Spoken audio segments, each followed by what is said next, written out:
그런데 이런 공교로운 시점에 문재인 대통령의 재산 내역이 공개가 됐습니다. 잠시 화면을 보겠습니다.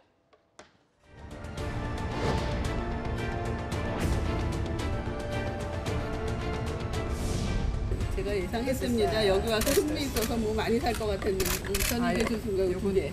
요거 주세요. 두 개. 또 욕심을 드러내서 저는 요걸로 하겠습니다. 네, 지금 이것을 좀 봐주십시오.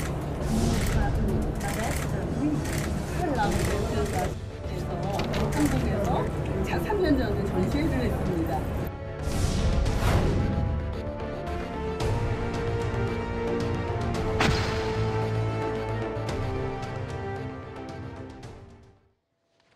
글쎄요, 뭐 최근에 불거진 옷값 논란을 의식했는지 안 했는지 모르겠습니다만 노덜 교수님, 재산 내역이 공개가 되면서 문 대통령 내외가 청와대에 거주하면서 약 한 달에 2,200만 원 정도를 썼더라고요. 청와대가 기존에 밝혔던 것처럼 식비나 생필품 그리고 뭐 반려견의 사료값까지 다 개인 지갑에서 나갔다.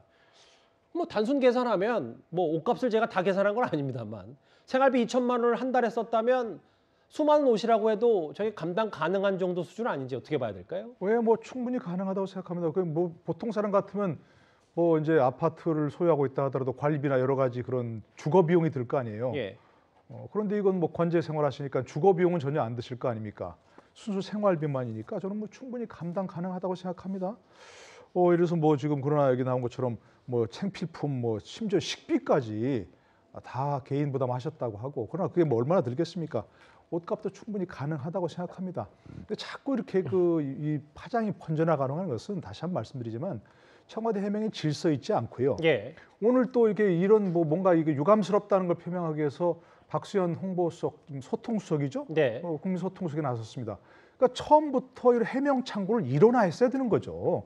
홍보수석이든 대변이든 또 부대변이든 간에 일어나야 되는데 탁현민 씨가 자꾸 나섭니다. 의전비서관, 이분 직책이 의전비서관이죠. 예. 의전비서관인데 자꾸 이렇게 공개 석상에 나와갖고 이런 데를 해명하고 하는 그런 의전비서관의 임무에 포함되나요? 그런 게? 저는 이것도 문제가 있다고 생각합니다. 언론이나 뭐 일반 사람에서 아무 문제 없다고 그 문제 제기를 하지 않는데 의전비서관은 의전비서 일을 해야 되는 거 아니겠습니까? 그런데 자꾸 이렇게 대변인 역할을 하고 있고요. 소통수석, 대변인, 부대변인 다 뭐하고 지금 이렇게 생각합니까? 이분들이 혹시라도 비서실장이라든지 대통령께 보고하고 이렇게 언론에 좀 나와서 얘기를 하는 건가요? 아니면 보고도 하지 않고 그런 승인도 받지 않고 얘기하는 건가요? 이게 문제 있다고 생각합니다.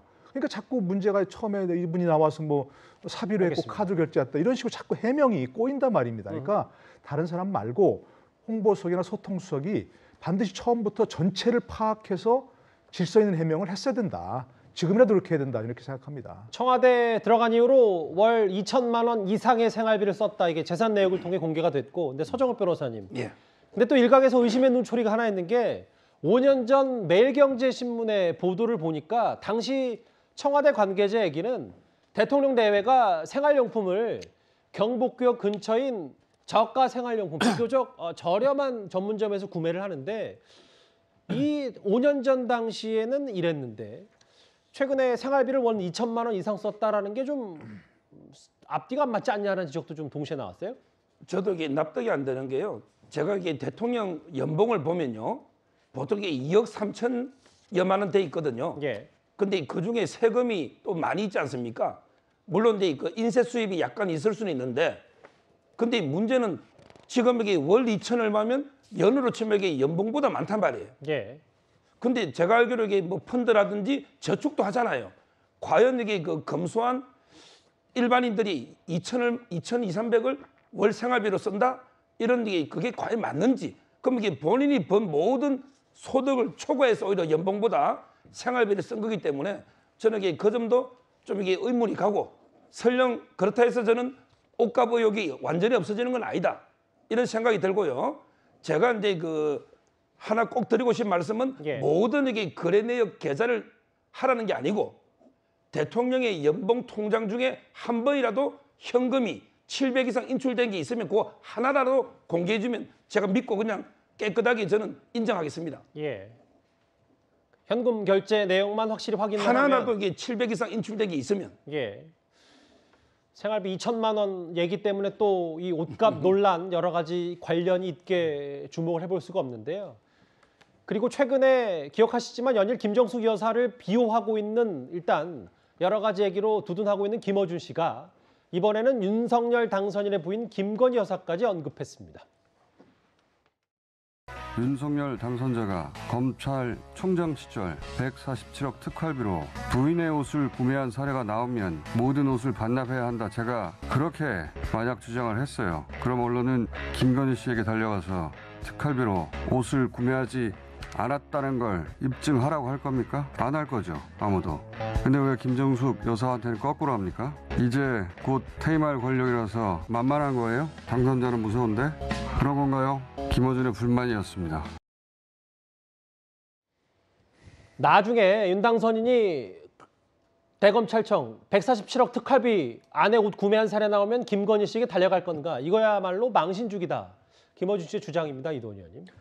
국민을 만만하게 보느냐고 김어준 씨가 물은 것 같은데 국민은 우리가 낸 세금이 정당하게 사용했는지 정당한 문제를 제기하는 거고 오히려 국민을 만만하게 보는 건 김어준 씨와 TBS 방송이 아닌가 이렇게 생각합니다. 정치적으로 대단히 그 편향된 인물이 그것도 근거도 부족한 음모론을 자주 펴는 인물이 거액의 그 출연료를 받으면서 국민의 세금으로 운영되는 방송사에서 버젓이 아직까지 출연하는 거는 그 자체가 국민을 대단히 만만하게 보는 거죠. 김어준 씨가 그 윤석열 검찰총장 시절에 특활비를 문제를 제기했는데 그 당시에 윤석열의 특활비를 가장 많이 쓴 사람이 누군지 아십니까? 이성윤 서울중앙지검장입니다. 검찰총장의 특활비는 본인이 쓰는 게 아니라 전국의 그 고검지검에 다 나눠주는 거예요. 추미애 장관이 2020년 6월에 감찰부에 감찰을 지시합니다. 그거 어떻게 썼는지, 특활비 어떻게 썼는지 샅샅이 조사해라. 조사해 보니까 오히려 추미애 전 장관하고 가까운 한 검사장이 자기 그 이름으로 그 돈 나눠준 사실만 밝혀졌죠. 윤석열은 본인이 특활비 수사해가지고 구속시킨 사람입니다. 윤 당선인이요. 그렇습니다. 그래서 그 본인이 특활비가 어떤 식으로 악용될 수 있는 걸 알기 때문에 본인 스스로도 특활비 잘 쓰지도 않습니다. 다만 재미있는 거는 대단히 역설적이게도 우리 김어준 씨가 이번에 이 문제를 진실을 좀 더 가까이 가는데 굉장히 중요한 역할을 해줬어요. 방송에서 탁현민 씨 불러가지고 카드 쓴 거 맞죠? 하니까 카드로 썼다 하니까 카드로 쓰지 않은 게 나타난 거 아닙니까? 그래서 이게 현금으로 썼구나 해서 진실로 조금 다가가는 그런 역할을 한 것 같습니다. 예. 김정수 여사 옷값 논란에 국민의힘 이준석 대표도 어제 SNS를 통해서 참전을 했는데요. 그런데 어제 공교롭게도 이준석 대표가 문 대통령과 마주했습니다. 화면을 만나볼까요?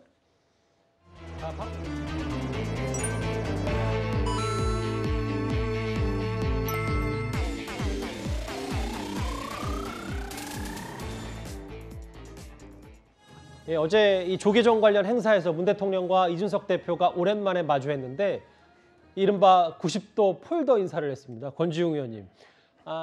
물론 뭐 당연히 지금 이제 여당 대표가 될 이준석 대표 연배가 한참 아래이기 때문에 문 대통령께 저렇게 정중하게 인사를 드린 게 맞지만 근데 또 여러모로 화제가 된 이유들이 또 많이 해석이 좀 많이 나옵니다. 뭐 크게 의미를 둘 부분은 아니라고 생각됩니다. 그러니까 아까 이야기하신 대로 앵커께서 사실은 손윗사람을 만나 뵌 것이고 정치적으로도 선배의 격이지 않습니까? 그 정도 인사를 한 것 정도로 이해하면 되지 않을까 싶습니다. 예. 논평이 끝나셨습니까? 네네. 노돌 교수님은 어떻게 보셨어요? 저 인사에 대해서 여러 화제성이 좀 있어서요. 저거 처음 보는 장면은 아닌 것 같은데요. 예전에 하여튼 문재인 대통령이 야당 대표 시절이었던 것 같은데요. 만나서 여러 차례 그렇게 저렇게 비슷한 자세를 취하면서 인사하는 걸로 그런 사진이 또 본 기억이 납니다 아마. 예. 그러니까 저 자체는 문제가 아닌데 특히 인상적인 게 문 대통령께서 먼저 다가가셔가지고 그러게요. 친숙하게 뒤를 툭툭 치시면서 이렇게 하는 것도 참 그게 오히려 이례적인 장면이 아닌가 싶은 생각이 들어요. 예. 네. 뭐 다들 조심스러워 하시는 것 같은데 저게 왜 화제가 됐냐면 이준석 대표가 단 한 번이라도 윤석열 후보, 윤석열 당선인에게 저렇게 인사한 적이 있느냐.